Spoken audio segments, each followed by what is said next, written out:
Hello, and welcome to the movie universe. I'm your host, Movie Fan.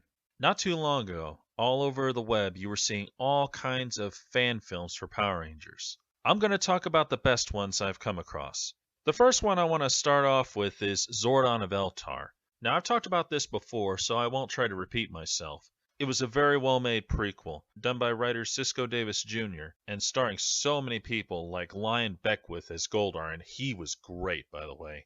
It had a very good origin story as to how Zordon ended up in the time warp, how the Dragon Zord ended up on Earth, and the whole story of how Rita ended up getting the Dragon Dagger and the Green Power Coin. And at the same time, it also gives a little insight as to the Machine Empire and about Divatox and so many other things. And one of the coolest features about this is that King Mondo is actually voiced by David Fielding, the original voice to Zordon.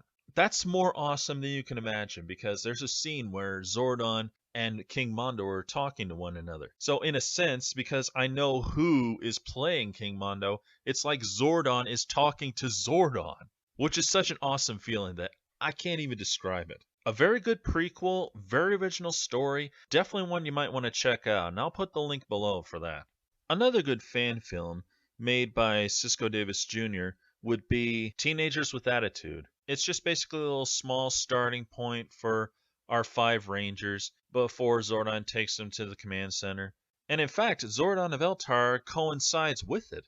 And it's actually pretty well done, too. It's very short and it's very entertaining. And I cannot help but wonder if maybe Saban might have gotten a little inspiration from this. I say that because it takes a similar tone, like the fact that our five Rangers, they were very different from the traditional Rangers that we all know and love. Because they had their problems, and in fact, they're in detention, just like in the movie. I'm not saying that Saban necessarily got the story from here, but I cannot help but wonder if that might have been a little source of inspiration for him.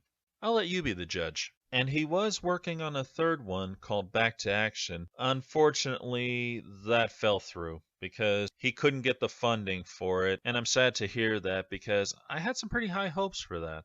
But, that's how it goes when you're doing fan films. Sometimes you get real far with them and sometimes you don't. Who knows? Maybe in a few years, might give it another try. I don't know. There is one fan film that I definitely must talk about. Power Rangers Spy Central. Believe it or not, it's actually kind of a small season. I've talked about this before, so again, I'll try not to repeat myself. One of the coolest things about it is how original it is. It takes a little bit of the same profile as Saban did. Like, for instance, it's borrowed from Super Sentai, and of course, you got the voiceovers for the fight scenes. But when we're doing all the scenes with the Rangers themselves, it goes for a different approach. For instance, instead of them being just teenagers with attitude, our Rangers are actually spies. And that's pretty awesome because that's a very original idea. I mean, it's always teenagers, teenagers. Why not have something different like this?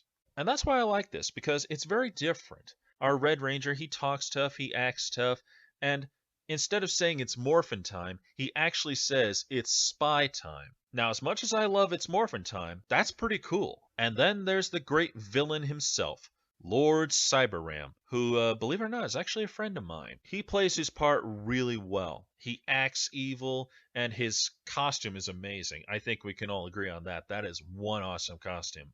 I would say it's almost worthy of Lord Zed, and I really mean that too. You get a lot of banter between the Rangers and Gosei, who's in charge, and it's pretty awesome. Sadly, the series kind of fell under for a while, but there's some good news.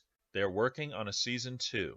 I don't know when it's coming out yet, but my inner sources tell me that it's coming real soon. It's definitely something you might want to check out. And then there's Power Rangers Grid Defense. This was made back in 2016, and without a doubt, this was the most ambitious fan film at the time, because they're using actual footage from Power Rangers Beast Morphers. Now, I know Beast Morphers doesn't come up until 2019, but what else would you call it at this point? It was pretty good for the short time that it lasted. It had some pretty likable characters, and I especially love the effort they put into this. However, there's one fan film that definitely supersedes every one of them, and that would be Power Rangers Unworthy.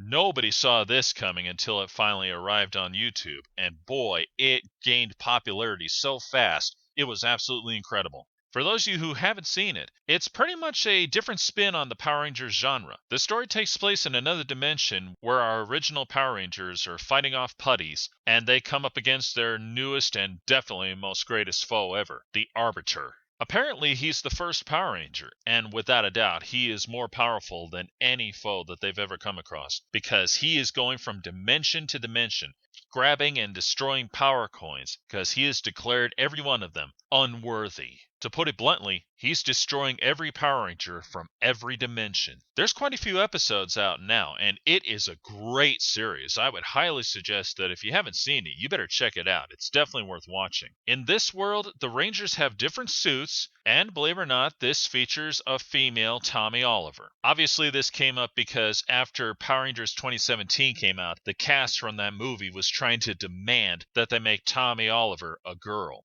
Now, if you saw my review on that subject, you know where I stand. I'm not a fan of that idea. However, since this takes place in another dimension, I can actually go with it. And quite frankly, I think this quenched their thirst for female Tommy Oliver, because I've never heard anyone bring that up ever again, which is fine with me. And I can tell you this, just like Zordon of Eltar, this is 100% fan-made, because this uses no footage from the series or from any of the movies. And that's awesome. Now, before I go, there is one thing I definitely want to talk about. The one Power Rangers fan film that everyone was waiting for forever.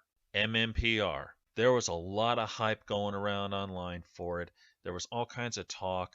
And we even had some really awesome promo commercials for it. There was all kinds of talk buzzing around that they got it finished and it was coming out soon. Unfortunately, it hasn't happened yet. And I don't think it will, because every time I look around, I can't see anything new. In fact, the last time I saw a video on this, they were saying that something came up where they had to put it on the back burner. And it's never come out since. Not even one episode. So, to all you people who was waiting for MMPR, I'm sorry, but I don't think it's going to happen. And that's all the Power Rangers fan films. Hope you enjoyed that. This is Movie Fan, signing off.